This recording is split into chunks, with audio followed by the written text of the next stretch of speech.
Hello, fellow risk takers, and welcome to my worst investment ever. Stories of loss to keep you winning. In our community, we know that to win in investing, you must take risk, but to win big, you've got to reduce it. Ladies and gentlemen, I'm on a mission to help 1 million people reduce risk in their lives. To join me, go to myworstinvestmentever.com and sign up for our free weekly Become a Better Investor newsletter, where I share how to reduce risk and create, grow, and protect your wealth. Fellow risk takers, this is your worst podcast host, Andrew Stotts from A Stotts Academy, and I'm here with featured guest Vorathep Srikuruwal. Vorathep, are you ready to join the mission? Yes, I'm more than ready. I'm glad to have you on the show, and let me now introduce you to the audience. 1 second. I'm having a little trouble with my, there it is. As the owner of Apollo Assets Company Limited, Vorathep is a prominent figure in the real estate industry of Thailand. He has established a track record and extensive experience as a visionary leader in this field. His business acumen has enabled Apollo Assets to reach great heights, placing it among leading players in the Thai real estate industry. Having earned a reputation for excellence, innovation, and integrity, Vorathep continues to contribute to the growth and development of the Thai real estate market. Vorathep, take a minute and tell us about the unique value that you are bringing to this wonderful world. Okay. I would say that my good part is that I never give up in anything. Basically, I was raised in I would say I'm a Thai because I'm the 4th generation in Thailand, but I doesn't look like one. But I speak in Thai, I dream in Thai, I talk with my family in Thai. My great-great-grandparents actually came from India, which used to be part of India, but today is Pakistan. They call in Gujaratwala. They migrated in the year 1946, and then they came to Thailand to stay here. So I was raised in a Indian Thai family. I went to a Thai school, 100% Thai. I didn't go to any international school. So basically, to be like me in a Thai school, it's quite tough because I don't look like anyone in the school back in the 80s or in the 90s. So I would say that I'm quite tough, that I can make through that. And I even went to the Thai soldier for 3 years with this turban.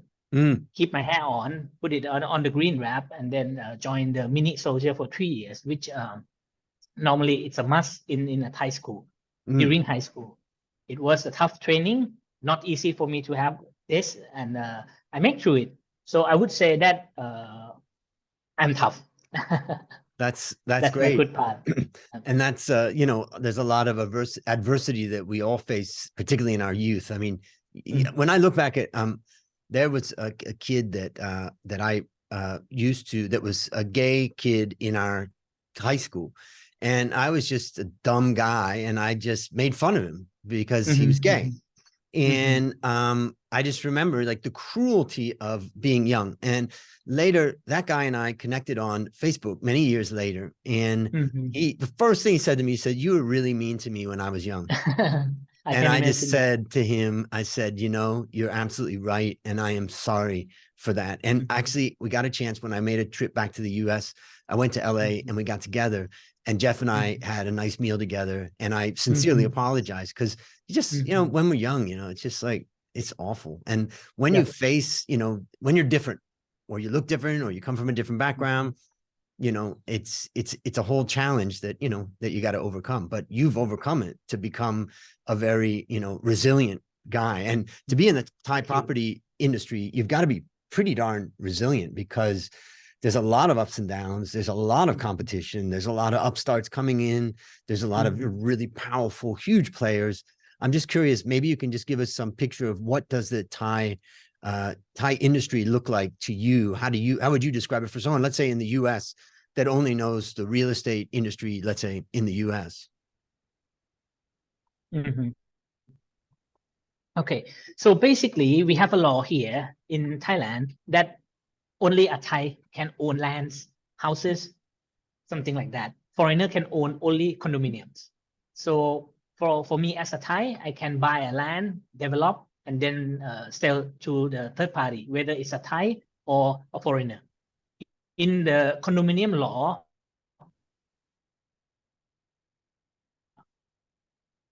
I'll make it very simple to understand. In the law, in the whole, so 100 units, it can be owned 49 units only. Another has to be owned by a Thai. So that's the only investment that legal in Thailand right now. If you are a foreigner and you would like to invest in Thailand, condominium is the only option. Otherwise, then you have to have a choice in the leasehold property, which in Thailand, the law is 30 years leasehold.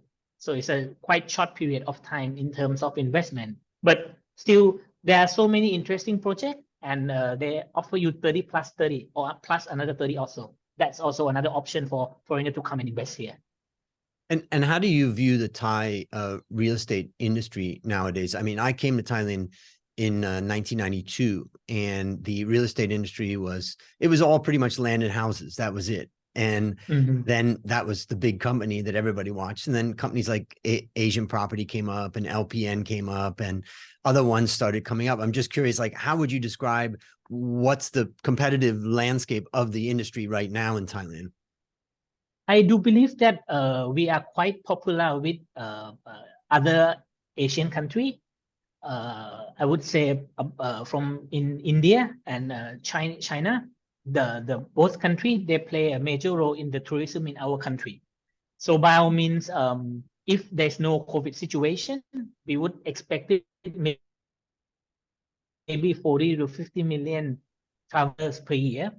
That's why the real estate, this in a very CBD of Bangkok, the price has been increasing dramatically from the past couple of years. It was stunned during the COVID time, 3 years something ago. But I think right now the land price has been increasing a lot. And to develop a project in a very inner CBD of Bangkok, it's very hard to find a decent land price that you can still develop something that's still viable. That I would say that. So I think right now many developers would turn into landed property to do housing a bit of Bangkok, maybe near to the BTS new line, something like that. And right now, the area towards Suvarnabhumi in Bang Na area has become very popular, very popular. The price of the land in that area has been increasing a lot because there's an international school in the area, there's international hospital in the area, there's an airport, of course, and it's just 20 minutes from that area to CBD of Bangkok by expressway if no traffic. Yeah, so I would say that with COVID thing, people would keen more on single houses rather than sharing in a large building. That's what I saw. Large buildings still make quite good selling because, of course, many people still would like to be in the city, but more would consider to buy landed property because you get a house, you get a land, you can have a dog or a cat, maybe both, maybe a lot of them. And many people start working from home. They are working through YouTube channel. They are selling stuff online.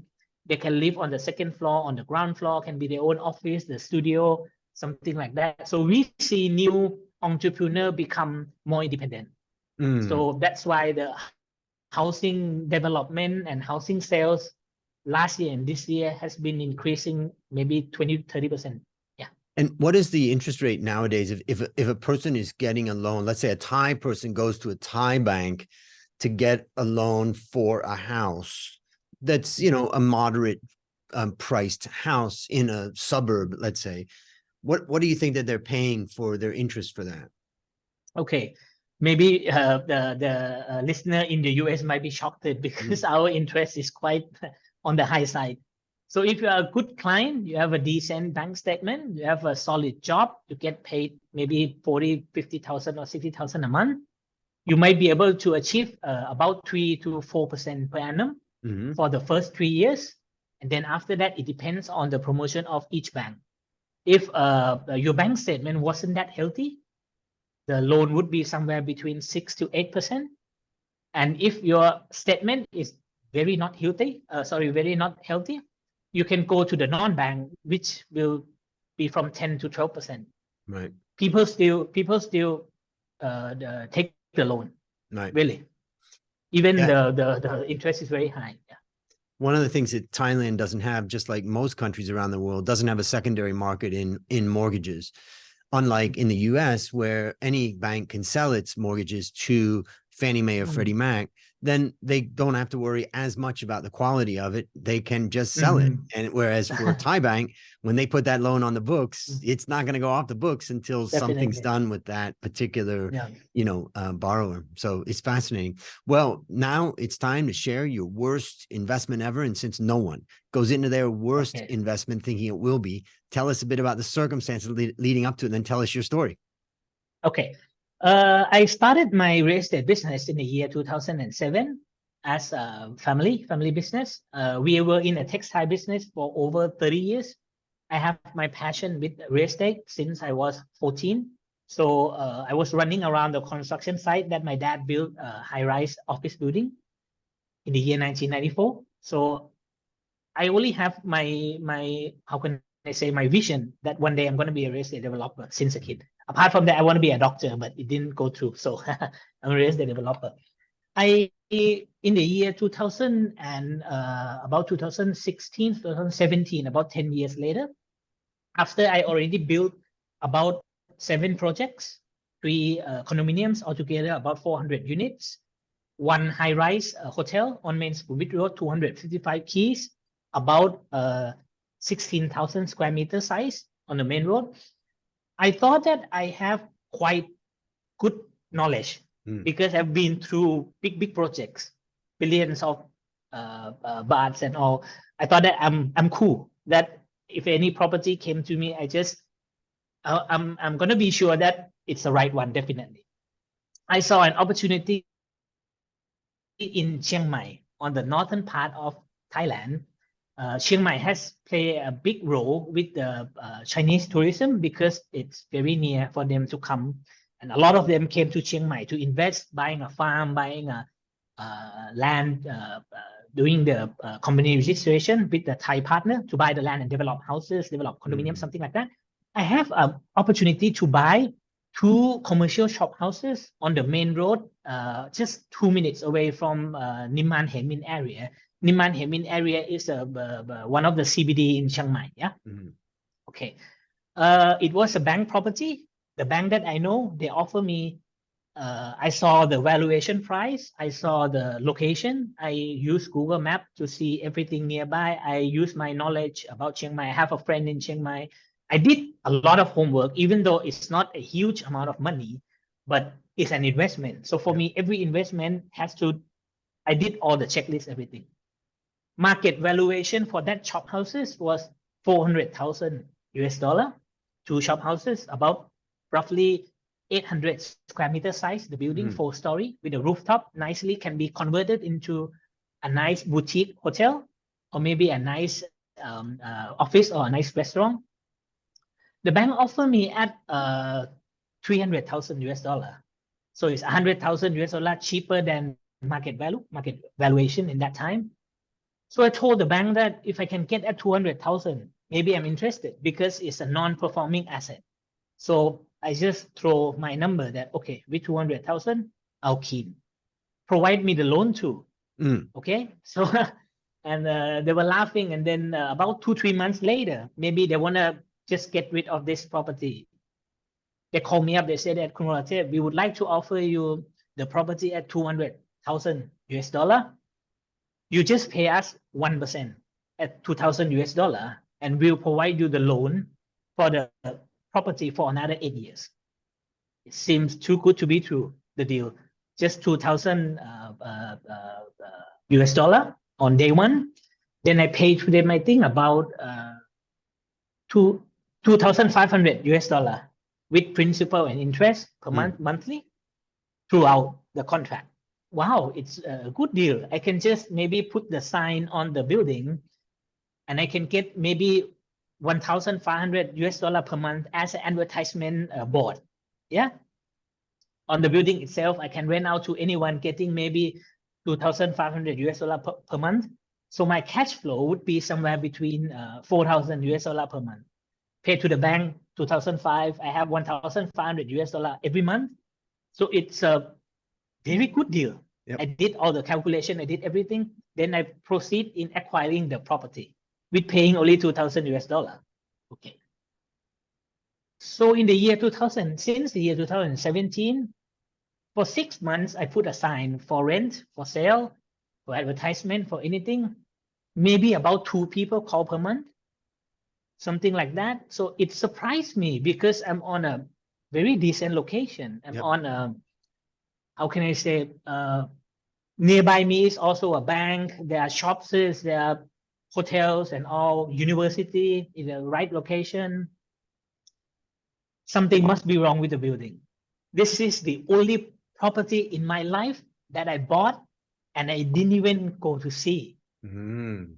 I asked my team to do the power of authorized to do the transfer, the title deed for me. So I didn't even go to see the property because the valuation was 400,000 and I bought it 50% off. So I don't think much. And with the 2,000 only that pay on the first day and then the rest 2,005 monthly, I thought I can, at least the worst side will be 2,005 monthly from the rent. Mm. I'll survive with that. Okay. 2017 passed by, 2018, 2019, it's 2 years already. I've been paying about how much? 30,000 per year, US dollar. About that. So 2 years already. Then something must be wrong with the building, definitely. People calls maybe the second year, about maybe 5-6 calls per week. A lot of people keep calling, asking the price, this and that. Then I decided in the year 2020 that I have to do something.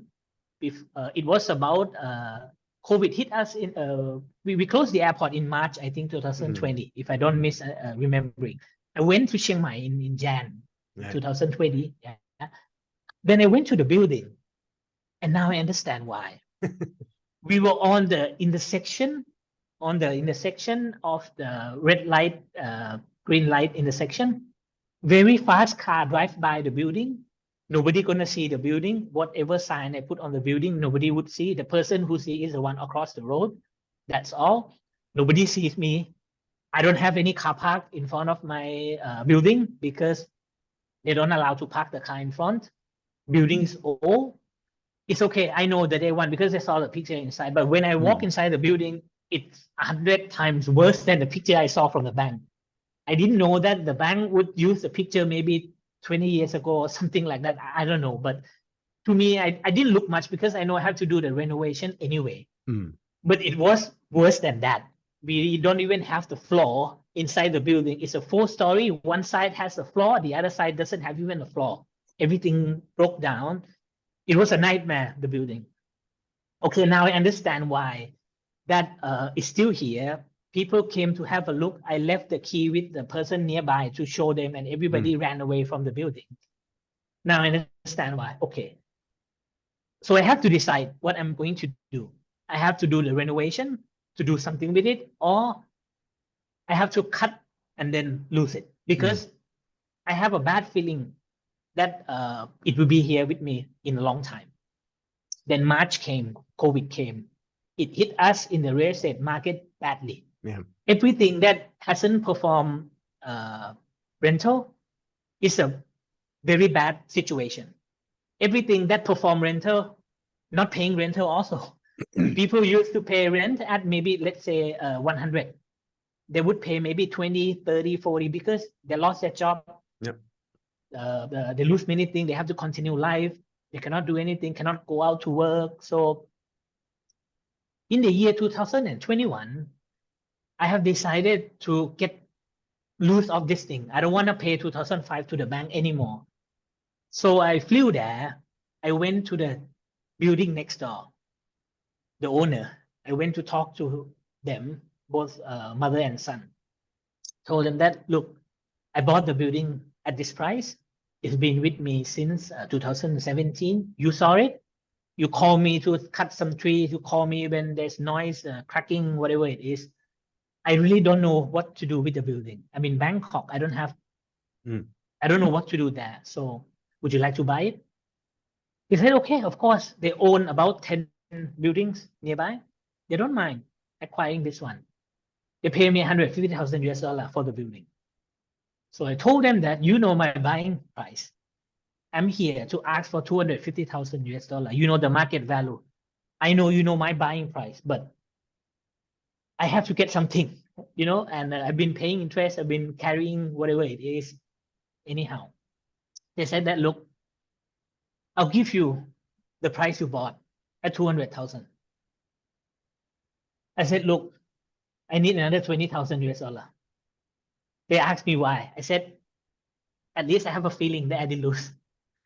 So I cut loss. It's a lose. Whether I sold it at 200,000 or 220, it's a loss, big loss anyway. Because that money, I could have do something else. I could have put on any other investment. I could have get something, but it's a MBA degree for me with my experience that to buy something, if you didn't walk through it, you didn't touch it, you didn't do a lot of homework. I thought I did a lot of homework already, but I didn't go inside the building. I didn't stand there and see the car pass by. I didn't. It's a big loss in my business. Whether it's not a big amount comparing to other loss or anything, but it's something that it ring a bell to me. That if anyone hear the story that I'm sharing, if you're thinking about buying anything, whether it's cheap or expensive or anything, please go there, stand there, and have a look. Don't judge the book by the cover. That's what I learned. Yep. That's great. Great advice, you know, at the end. And it makes me think of two things. One thing that my mother said to me and used to say a lot, and one thing that my sister said to me. My mother always used to say, and she still does, she doesn't say it that much anymore, but she says, just because it's cheap doesn't mean you have to buy it. Yep. And that was really helpful throughout my life to realize that there's a lot of cheap things around. And there's going to be a lot of deals, but that doesn't mean you have to buy it. So that's the first thing. Also, you're familiar with Sukhumvit soy 10, the soy that goes down into the park and into the, can walk over to Lumpini Park from there. Many years ago, I was walking from my apartment, which is on soy 12, and I was walking down that soy every day to go to the park to exercise. And I saw a condo being built, and I thought, I like that. That's a nice condo. It was by a property developer that I knew, and I thought they're pretty good. And it's on the soy that goes right into this park. And I just thought that's valuable. So I decided to buy it, even though it hadn't been built yet, but it was in the process. So I bought it. I bought a unit, and I didn't see it because it wasn't built. But what happened to me is that when I got it, I realized that, first of all, it was half the size of the apartment that I live in now, that I've been living in. And I realized, like, I don't want to live in a smaller place. And then it just I wasn't interested in it. And my sister said to me, you know, that the rule of thumb with real estate is that you got to walk into a place. Now, I couldn't walk in because it wasn't constructed, but she said, you got to walk into a place and say, I want to live here. I want to work here. That's what you need. And that's part of the importance of walking into something, to be able to say, no, this is wrong, or this is right. And at this least, is not me. Yeah. And so I can imagine that in Bangkok, you probably do that with everything, but you know, when you go outside and, you know, all that. And also the last thing is that, you know, I think you always have to be very careful with banks. I bought a piece of property from a bank, but only because I just went to that particular town, and I had one of my Thai staff go and talk to a bunch of the banks to find out if they had any available property, the type that I was looking for. And by chance, it worked out really well. They didn't own it yet. They were trying to get the prior owner to pay them back. And so they said, if we can arrange this deal, they'll get money that they can then pay us back.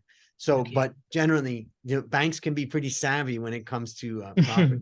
Anything you would add to my observations there? I think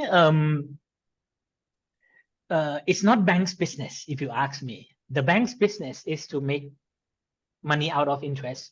So when it comes to the time that the bank has to forfeit the property, if they have to go according to the plan, they have to go to the legal department. It will take maybe 2 years, 3 years for the auction. It takes a bit of time. So if, like you say, that if there's a deal that it's about to be in an issue or in a problem, if you can go to the bank, negotiate out, maybe you can get something good out of that. But Mm. like I advise, like you also know that you have to be there. Yeah. Frankly speaking, if you don't have a team, the proper team to run to do something with that, I think you should be there. It's Yep. the most safest because you are the one who decided whether it's going to be good, it's going to be bad. So you don't blame yourself in the end of the day. So let me ask Yeah. you, what's a resource that you'd recommend, or an activity or whatever that you'd recommend for our listeners? In terms of looking at the distressed asset, Well, I think in this case, I'm thinking about something. You and I talked before about your daily habit of exercise. I think that's such a okay, great. sorry. Yeah. I would say that the most important investment that it's not according to the podcast today, but I would Mm, add in the resource that I believe that my most investment that I'm very happy with is to invest in myself. mm, In terms of that, I exercise daily, every day. If I don't have time, I would just say fine, maybe 30, 40 minutes, 20 minutes before going to bed, doing some exercise on the YouTube or something like that. But mainly if I have time, I walk and run every day. Not running every day, maybe running 3 to 4 times per week, five mm. to k to 10k, something like that. And I walk daily. So I do believe that if you have a habit in taking care of yourself in a good way, maybe you like to ride a bike, or you like to do yoga, or you like to do Pilates, or of anything. When you, my mom told me when I was young that the sweats are something bad inside of you. So if you can get it out, you have a better better mood. You have a happier, and you're being happier. And I think I got a lot of work done at the park. I would say that because when I was walking and I was running, it just slipped into my head. Until today, I also carry this mini recorder in Mm. my pocket. Every time I have any idea, I would just grab it and then record it. Because if I grab my phone and the phone rings, and then I cannot record it, so that's why I use the mini recorder. Yeah. That's interesting. I used to use a software called UpRec, where I just press a button and I speak it on my phone, and then it puts it into an audio file on my computer. But Oh, that nice. it's I got the idea of this podcast walking at the park. Oh, see, And that's and a I great thing. I have a park, the Benjakitti Park, right near me here in Thailand, in Bangkok. And the thing is that it's amazing. I mean, I've been an equity analyst all my life, and a lot of young people that I've taught over the years, they want to learn Excel and they want to sit at a desk. And I just like, your best ideas are never going to come from your desk. They're going to come from talking to other people, or thinking things through, or sometimes sleeping. I have many, many times that I've written research where I get stuck at a point and I just go to bed. And it's amazing. You have a good night's sleep and you wake up the next morning and it's like, I can either have a new idea, or I can have the energy to restructure this particular research. I have some research I've just recently written, about a 200-page paper on the global asset allocation and investment, global politics, and what's happening. And it's been about 2 or 3 weeks of writing every day. But yeah, there's plenty of times that, going to the park, exercising. I have some good equipment at my apartment because I have my mom, she exercises, she lives with me. And so the other day I was on the Amazing. elliptical machine in the living room and she was on the bicycle pedaling. And I thought, okay, that's good. That's good. So for That's everybody amazing. out there, exercise. It's such a great Yep. thing. Now, Very let me ask important. you, last question. What's your number one goal for the next 12 months? My number one goal, I would say, I want to run a half marathon, 21K. So it's nothing about the work, nothing about anything, because I do have my list of the goal year. Every 3 months, I note down about 13 to 15 goals every 3 months. If I cannot be any close to that one, I'll just cross it, find a new goal. That's how I do. I've been doing since 2017, actually, from the day in the year, the same year that I did the bad investment. Anyhow, I would say that my number one goal is taking more care of myself, and then be able to run half marathon, because my most farthest that I have tried is about 15K, and it consumes a bit of time, and I don't like waking up at 4 or 5 a.m. to go for a run. I'm very happy to wake up at maybe 6 or 7 or maybe even 8 to go for a run. If I have to drop my kids, I'll drop my kids at school at 7:30. Mm. Then I go for a run from 8 and I'll be back home about 10, something Yeah. like that. Then I go to work. But the weather is quite hot. Then the heart rate is racing when it's sunny day. Yeah. So if you want to run maybe 20K, you have to wake up at 3:30 for something like that and do it. So I'm not ready to do like that yet, but I hope that my number one goal this year that I would complete the 21K half marathon. That's fantastic. Well, listeners, there you have it. Another story of loss to keep you winning. Remember, I'm on a mission to help 1 million people reduce risk in their lives. As we conclude, Vorathep, I want to thank you again for joining our mission. And on behalf of A Stotz Academy, I hereby award you alumni status for turning your worst investment ever into your best teaching moment. Do you have any parting words for the audience? Thank you so much. Appreciate it. Well, that's a wrap on another great story to help us create, grow, and protect our wealth. Fellow risk takers, let's celebrate that today we added one more person to our mission to help 1 million people reduce risk in their lives. This is your worst podcast host, Andrew Stotz, saying, I'll see you on the upside.